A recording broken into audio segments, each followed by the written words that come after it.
Welcome to Zwida Media. If you're new to this channel, please subscribe. Don't forget to like, comment and share. Here's a new video for today. Enjoy.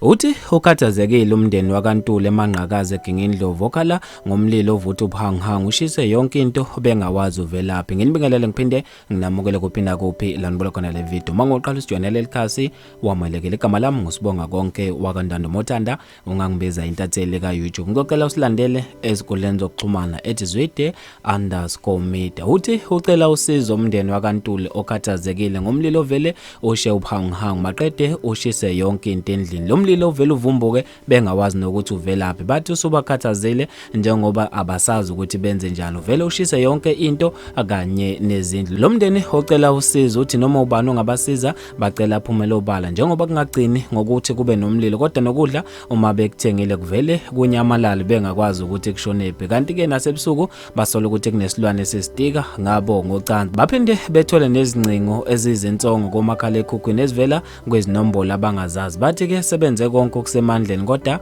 akukho abakutholayo kuusizo bacela noma ubani ongaphumela obala abasize. Abantu basale beshaqekile ngalo lolu daba khona lapha ezikoleni zokuxhumana baba nokuphawula okwahlukahlukene. Indishanga uthe awu isiyanda lento Nkosi yami kwaze okwanze. Musandile Dlamini uthi liyashintshwa inxeyo bakithi uma izinto zingasahambi kahle dedani kuleyo ndawo. Umhlephetho Xulu uthe ngiyakhumbula indaba kababa umfundisi Mathunjwa waseMandeni njalo ngonyaka umuzi wakhe wawuvele usho uphele kwaze kwavela ukuthi kunekhehla la khona elafa ngomlilo. Nanikeza amani ukulungisa izinto zeni kuleli khaya. Ulindane sibi uthe imkhuba le abayenzayo ngokuvusa umuntu wasekhaya ungasekho bethumele yena ekhaya kuba bamsebenzise abe umuthi bese eba uvuthe enze imkhuba yobuthakathi. Abantu bafethu babe nokuphawula okwahlukahlukene khona lapha ezikoleni zokuxhumana. Ngizofisa mina ukuzwa na ukuphala kwakho khona lapha kwi-comment section ngalolu daba. Lezi indaba ezibuhlungu ngendlela emangalisayo sithi dudu kumndeni